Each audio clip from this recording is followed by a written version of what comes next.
Eu sou Aristides de la Plata Curi, sou engenheiro. Quando eu fui fazer o estágio no final do curso de engenharia de produção lá na Politécnica, tinha uma obsessão para fazer o trabalho de formatura. Era praticamente a única matéria que nós tínhamos no último semestre do curso. Nós estamos falando isso em 1976. Então eu escolhi com muito cuidado onde eu ia fazer o meu estágio.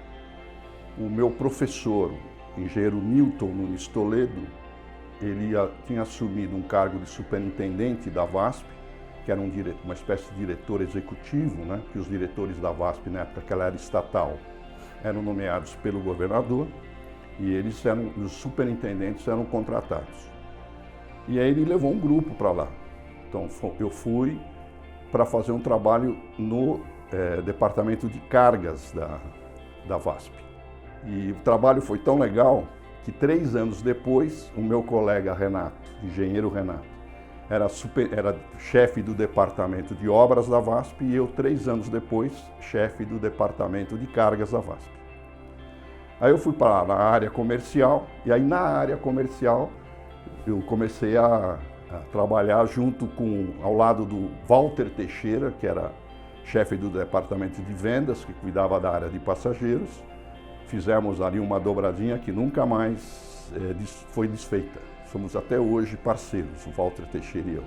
E depois eu fiz um curso de pós-graduação na FEA, entrei como aluno regular na engenharia civil e fui fazer um curso de pós-graduação na Faculdade de Administração da USP com o professor Marcos Cortes Campomar, que era o representante de Philip Kotler no Brasil, que é o pai do marketing. Então aí eu acabei me tornando superintendente de marketing da VASP.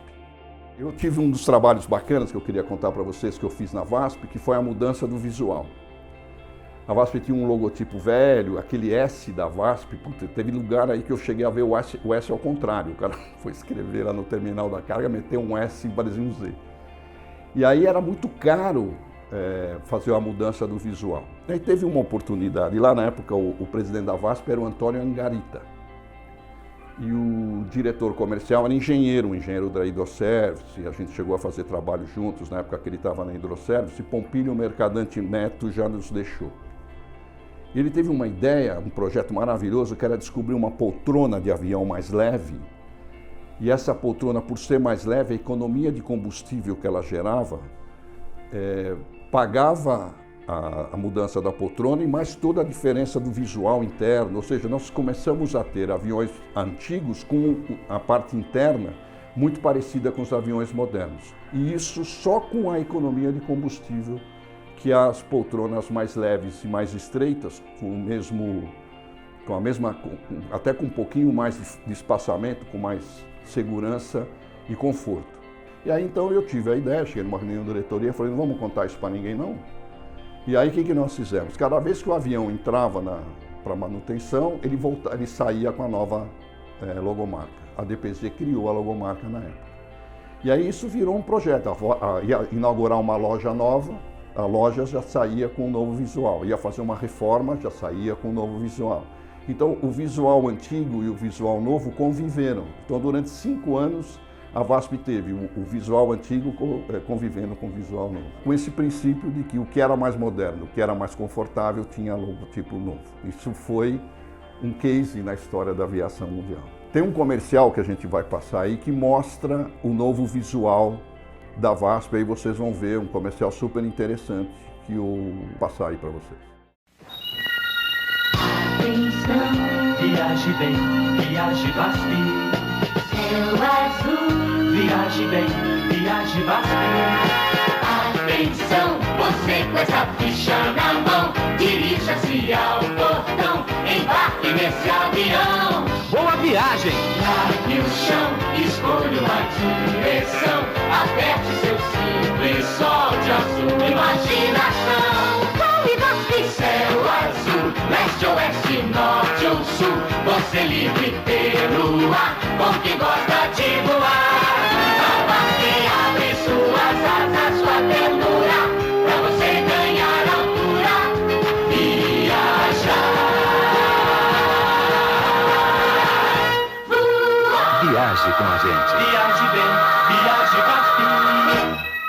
agência de propaganda que fez esse comercial é de Carlos Alberto Parente, o famoso Calé, que nos deixou aí no ano retrasado. Então, o interessante disso é que o slogan Viaje Bem, Viaje VASP era da década de 60. Esse jingle que marcou a história da propaganda brasileira, muito mais que da aviação, da propaganda brasileira, é da década de 70 e o visual da década de 80. Então a gente fez um resgate de comunicação da VASP dos últimos 30 anos naquela época.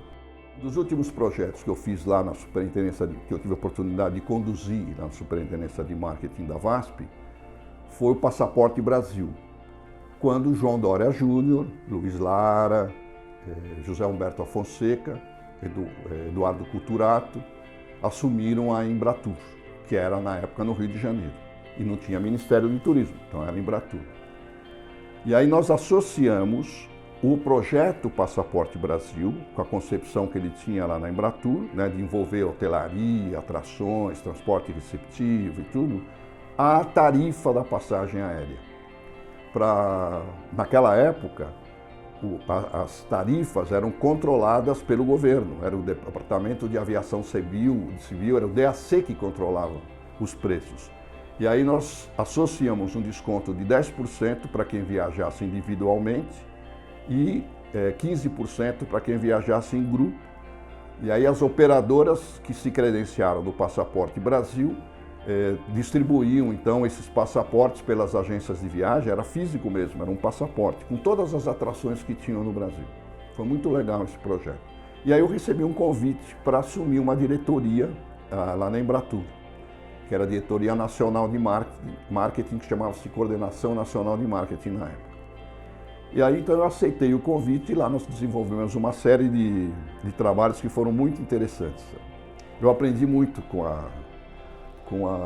essa metodologia, essa forma de trabalho do João Dória, que eu aprendi muito com ele.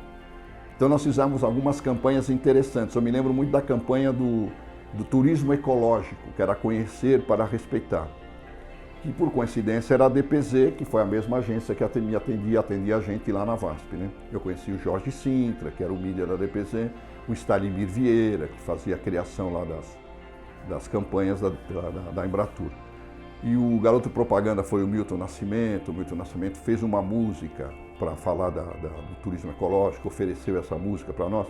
E o corpo técnico da Embratur é que me impressionou, a qualidade do corpo técnico da Embratur. Então não é que o Dória deu um banho de marketing, nós demos um banho de marketing. Não, tinha produto. E esses produtos todos foram então disponibilizados para o mercado, e esse exemplo que eu dei é que hoje você fala em turismo de aventura, em ecoturismo, né? Que começou lá naquela época, nós estamos falando em 1988 e tal. E um trabalho bacana que eu tive a oportunidade de fazer foi equacionar uma parceria público-privada que permitisse uma participação mais eficiente do Brasil nas feiras de calendário, essas feiras tipo ITB Berlim, WTM Londres, Fitur Madrid, BTL Lisboa, sim, essas grandes feiras do calendário mundial de turismo, onde o Brasil expunha com outros países, né? Aí a gente acabou estabelecendo uma forma de trabalhar, que era uma parceria público-privada, como eu disse. A Embratur não tinha orçamento, era muito difícil ter orçamento, o orçamento era muito aquém das necessidades, então 1/3 era para pagar o piso, 1/3 nós fomos buscar um patrocinador, foi a American Express, que acabou sendo o nosso patrocinador, e 1/3 eram bancados pelo cooperado, que eram mesas de trabalho que os destinos brasileiros, a Baía Tursa, que eram destinos, a Rio Tour, né, do Rio de Janeiro, e os hotéis internacionais, enfim, eram empresas e destinos que acabavam se cotizando e pagando pelas mesas e compunham então esse orçamento final que permitia que o Brasil tivesse uma participação expressiva nessas feiras. E as companhias aéreas, além da Varig, por conta de todos os contatos que eu tinha, nós trouxemos as demais companhias aéreas de bandeira desses países. Era uma época que você tinha uma companhia de bandeira e outra companhia de bandeira, a VASP começando a ser a segunda companhia de bandeira aqui do Brasil. Então fizemos um evento muito bacana e tal. Então foi nessa época que eu fui me aconselhar com o grande guru Horácio Neves, para conversar com ele sobre essa ideia que me ocorreu de nós fazermos essa parceria público-privada dessa maneira que eu descrevi para vocês. E ele me ajudou muito, ele gostou da ideia, era moderno, segundo ele disse, e ele ajudou a que a gente fizesse o ajuste fino, me ajudou inclusive nos contatos com as companhias aéreas que eu não tinha. E a partir desse momento, eu passei a ter no Horácio Neves um grande conselheiro, que eu nunca mais perdi, né? Fizemos uma amizade muito grande, mesmo quando eu vim para o São Paulo Convention Bureau, que foi no início de 90, né? Que eu recebi um convite, o Luiz Cabral, que foi meu colega na VASP também, ele tinha sido presidente, ele fez uma sondagem se eu aceitaria o convite de ser o executivo do São Paulo Convention and Visitors Bureau, cargo que hoje é ocupado pelo Tony Sando, nosso grande amigo aí, grande personalidade do turismo. E foi lá que eu conheci Altino Barros, que ele era o presidente quando eu assumi então esse cargo executivo. E aí começa uma história maravilhosa com Altino Barros.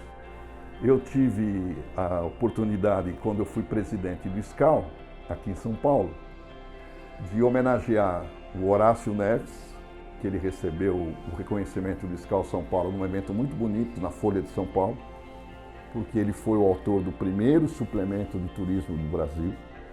E também tive a oportunidade de homenagear o Altino Barros como na época do aniversário de 30 anos do São Paulo Convention and Visitors Bureau, todos os ex-presidentes do São Paulo Convention Bureau homenagearam o Altino, foi uma festa muito bonita. E eu preciso fazer um registro pessoal, peço licença aí para a Ana, pessoal, um registro muito pessoal. Sabe aquele mandamento que é amar ao próximo como a ti mesmo? Eu entendi esse mandamento vendo como Altino ele se comportava no dia a dia dele. Ele não se furtava a ajudar as pessoas que a vida profissional aproximava deles. E eu sou um exemplo disso. O Altino me ajudou muito no momento que eu precisei. E eu percebi que ele não fez isso só comigo. Ele fez isso porque ele era muito cristão, muito católico, né? Praticante. E ele achou que essa era a maneira que ele tinha de cumprir a missão dele aqui na Terra. Deus o tem em bom lugar. Eu tive então a oportunidade em nome da diretoria do SCAL São Paulo, fazer homenagem ao Altino. Então, antes de eu chegar no São Paulo Convention Bureau, o Altino Barros e o Roberto Geller já tinham estabelecido uma parceria muito importante com os veículos de comunicação. Era Otávio Floresbal, José Luiz Franchini, da Rede Globo, Tomás Souto Correia, da Editora Abril, Chico Mesquita e Roberto Mesquita, do Estadão. E aí essa parceria ela se tornou muito importante para São Paulo por ocasião do Grande Prêmio de Fórmula 1. Os técnicos da Fórmula 1 vieram a fazer uma avaliação de Interlagos e enumeraram todas as obras que precisariam ser feitas para que o autódromo estivesse à altura do Grande Prêmio de Fórmula 1. Foi somado, então, quanto que custaria realizar essas obras por uma empresa de engenharia chamada Vega Sopave. Essa empresa de engenharia também prestava um outro tipo de serviço, que fazia a coleta de lixo em São Paulo. E ela, portanto, sabia onde estavam terrenos devolutos da prefeitura. Então, olha que criatividade. Foram buscar na Shell uma parceria para ver se a Shell teria interesse em construir postos de gasolina nesses terrenos devolutos da prefeitura. E aí foram valorizados os terrenos devolutos até atingir o total da obra que precisaria ser feita em Interlagos. E aí então qual que era a proposta? Chegar na prefeitura e dizer, olha, a prefeitura não vai gastar nada, ela só tem que ceder os terrenos e aí com o patrocínio da Shell, essas obras serão feitas. E a Shell passou então a ser a patrocinadora. Só que a prefeita era a Erundina. Ela tinha acabado de assumir a prefeitura de São Paulo. E quem lembrar na época vai ver que ela tinha fechado até a obra que tinha sido feita pelo Jânio Quadros. Então, quem é que vai fazer essa proposta para Erundina? Quem fez a proposta? O São Paulo Convention Visitor Bureau. Porque está fazendo uma proposta em nome da cidade. Não é a Rede Globo, não é a International Promotion, não é a Fórmula 1, não são os hotéis que serão beneficiados, não é o Autódromo de Interlagos, é o São Paulo Convention Visitor Bureau. Quem fez essa apresentação foi quem estava à frente do São Paulo Convention Bureau na época, o presidente executivo Goiaci Alves Guimarães, ele que me contou essa história. E a Erundina foi muito acessível, ela entendeu perfeitamente o que precisava ser feito. E hoje, para mim, ela é a grande responsável por a gente ter até hoje o resultado econômico e social, a geração de empregos e a exposição. Durante muitos anos, a Fórmula 1 era o principal evento que São Paulo cedia. Perdeu para a Parada do Orgulho Gay. Que essa Parada do Orgulho Gay eu tenho o orgulho de ter sido um dos participantes para que ela fizesse, um dos protagonistas para que ela fizesse o sucesso que ela alcançou. Na época tinha uma exposição chamada Mercado Mundo Mix. As lideranças do Mercado Mundo Mix decidiram então fazer a Fórmula 1 em São Paulo e vieram procurar o São Paulo Convention Visitor Bureau e nós demos ali um apoio técnico na realização desse evento.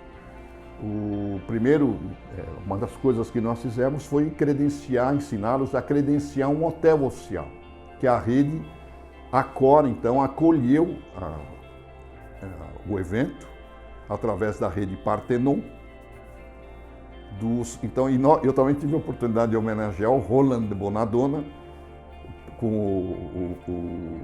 o prêmio de personalidade do SCAL por todo esse trabalho que ele, como superintendente da Rede Accor, fez para o Brasil, especialmente para São Paulo, com a Parada do Orgulho Gay, que ainda hoje é o maior evento de turismo que São Paulo cedia, uma das maiores, se não a maior Parada do Orgulho Gay do mundo. Um trabalho bacana também aqui no São Paulo Convention Bureau foi fazer um pacote chamado Sampa Happy End, que era um pacote para São Paulo.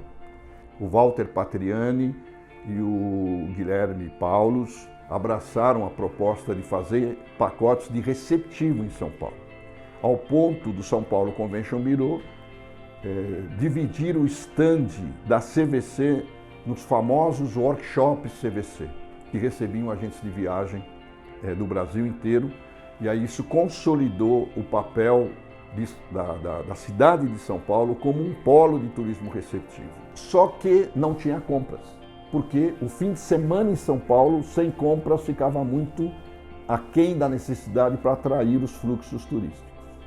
E aí, então, nós abraçamos um projeto que era a aprovação de uma lei que permitisse que o comércio abrisse aos domingos. Mas naquela época o comércio de rua não queria que abrisse aos domingos, o interior do estado de São Paulo não queria que abrisse aos domingos, porque eles achavam que iam perder movimento para os shopping centers a partir do momento que pudesse abrir todos os domingos. E aí a estratégia encontrada foi convencer a população, mostrar para a população como se fosse um test drive, mostrar como é importante que o comércio abra aos domingos. E então foram definidos domingos anteriores às datas notáveis aqui, Dia das Mães, Dia dos Pais, Dia dos Namorados, e Natal, Dia das Crianças, Páscoa e Natal. E esses comerciais eram feitos todos pro bono, a Globo veiculava, as outras emissoras de televisão todas passaram a veicular, para que houvesse um convencimento de que era natural que o comércio abrisse aos domingos. Imagina, você ia no shopping, podia ir na praça da alimentação, podia ir no cinema, mas não podia fazer compra porque as lojas estavam todas fechadas. Invertendo totalmente a tendência, e durante a semana o São Paulo estava servida pelos executivos e executivas que vêm a trabalho, a negócios, a participar das feiras, dos eventos, e no final de semana você abre espaço para o turismo, e aí compras tendo um papel importante para a atração dos turistas. Então esse foi um dos trabalhos mais bacanas que eu tive a oportunidade de fazer. Sabe como preparar um happy end em São Paulo? Procure seu agente de viagens, escolha a companhia aérea e hotel, peça dicas sobre shows, bares, teatros, shopping centers, parques de diversões e restaurantes. Isso tudo tem um nome: Sampa Happy End. Nos fins de semana, aproveite os descontos de até 50% nas passagens aéreas e hotéis credenciados. Consulte seu agente de viagens e divirta-se. Iniciativa São Paulo Convention and Visitors Bureau.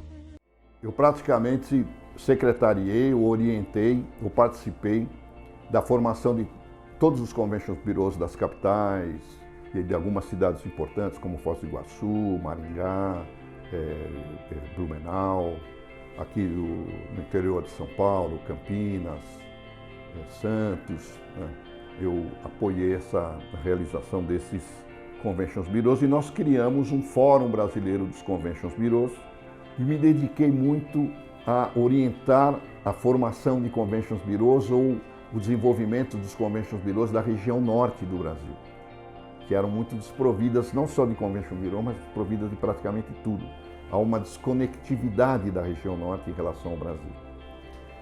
E isso nós utilizamos, então, uma estratégia para desenvolver esses Convention Bureaus da região norte através da ADETUR, que era a Agência de Desenvolvimento Econômico da Macro-Região Norte, que era um programa, à época, que o ministro Maris Guia colocou em prática aqui no Brasil.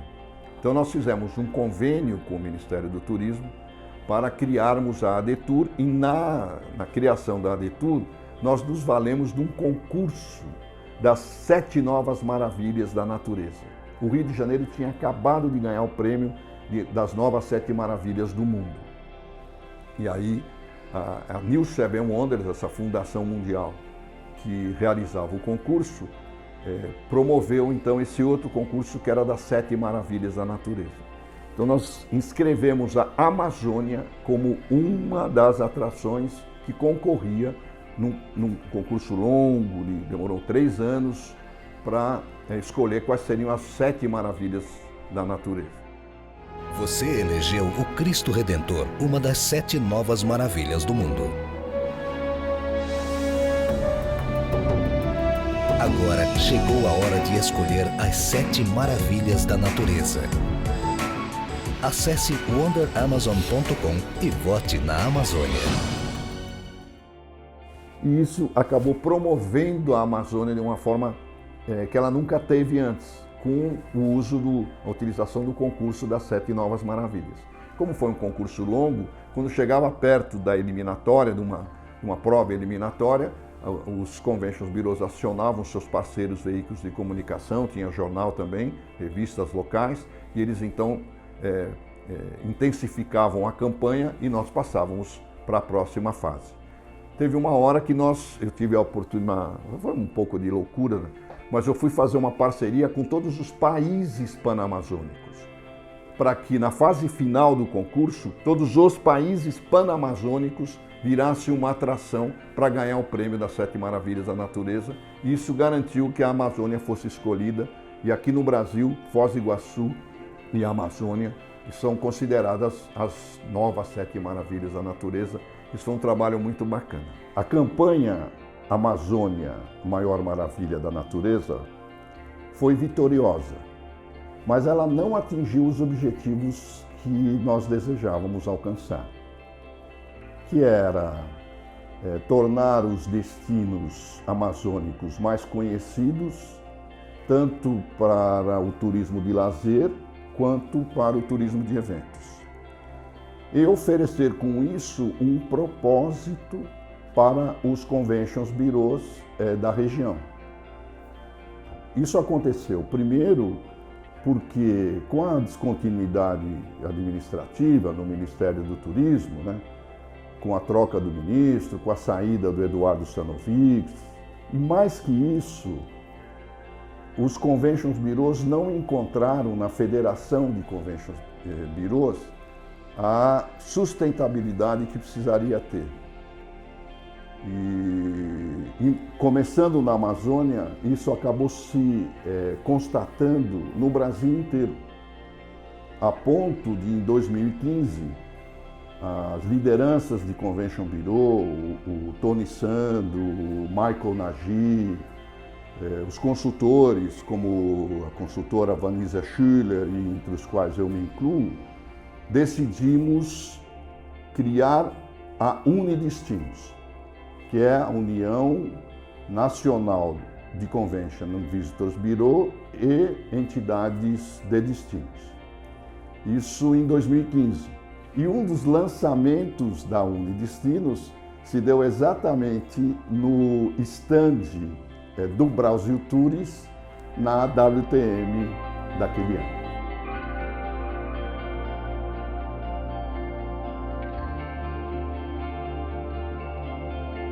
Quando trabalhei na VASP, quando trabalhei na Embratur, as parcerias público-privadas que nós fazíamos eram mais com estados, né?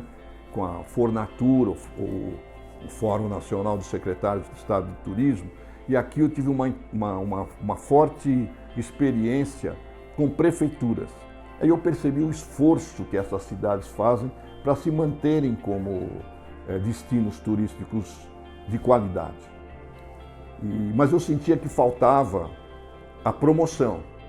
E aí, me valendo da experiência que eu tive lá com a News Travel Wonders da Amazônia, me aproximei então da ADVB, do presidente Latif Abrão Júnior, que por coincidência tinha sido meu chefe lá na VASP, e ele então presidente da ADVB. Nós criamos o Top Destinos Turísticos.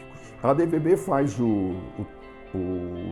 a personalidade de vendas, que homenageia aí, empresários e empresárias que se destacaram na história do país, desde 1962.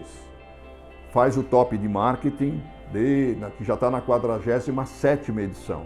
Eu mesmo já, como VASP, nós ganhamos Top de Marketing, na Embratur, com o João Dória, nós também ganhamos Top de Marketing. E aí a gente desenvolveu o Top Destinos Turísticos, que usa um sistema de votação, como era o caso lá da Amazônia, mesclando com uma comissão técnica que avalia os destinos segundo os segmentos que estão na lei dos municípios turísticos, que é o turismo de sol e praia, turismo de eventos e negócios e eventos, turismo rural, turismo de aventura. São 16 segmentos que o Top Destinos Turísticos premia os principais localidades. Normalmente são as prefeituras que recebem esse prêmio. O Top Destinos Turísticos é uma ação empresarial que já conquistou patrocínios e apoios importantes. O Grupo Accor, que é a maior rede hoteleira no Brasil, também patrocina o Top Destinos Turísticos, a maior empresa aérea doméstica brasileira, que é a Gol, e o Grupo R1. E aí é que eu recebi um convite para eu ser o presidente da ADVB, né, por conta dessa aproximação que o Top Destinos Turísticos me trouxe aqui em relação a Miguel Inácios, que é o grande articulador aí da ADVB, foi presidente em diversas gestões, e ele continua no conselho, o Latif Abrão o presidente e ele o vice-presidente. Eu assumi então a presidência da ADVB com esse espírito de tentar oferecer uma contribuição às atividades de vendas e marketing dos destinos paulistas, né? Acho que é isso que falta. Essas conquistas do Top Destinos Turísticos estão nos incentivando, junto com o Walter Teixeira, a ambicionarmos que o Top Destinos Turísticos se torne nacional, com as ADVBs estaduais, com os Scout Clubes brasileiros e com a Unidestinos, do nosso presidente e grande líder nacional, o Tony Sando. Então, me ocorre aqui o seguinte, que esses últimos 40 anos, o Brasil Tours teve, com o Horácio Neves, o papel de ser uma testemunha ativa, que vai continuar agora nos próximos 40 anos, porque o futuro do Brasil passa pelo turismo. Eu conheci toda a Amazônia, aquela Amazônia nós vamos nos tornar um grande destino de natureza do Brasil, que vai gerar muitos empregos, que vai distribuir renda, que vai gerar impostos, tributos, que vão sustentar essas atividades. Isso vai acontecer. E eu quero estar junto nesse movimento quando isso acontecer. Eu quero estar aqui oferecendo esse trabalho de usar estratégias de vendas e estratégias de marketing que a ADVB coloca à disposição, então, desses municípios aqui em São Paulo, para que nos próximos 40 anos, aqui com a Ana, a gente também tenha no Brasil Tours esse articulador, esse testemunhal ativo no desenvolvimento do turismo brasileiro. É uma honra estar aqui dividindo essa história com vocês.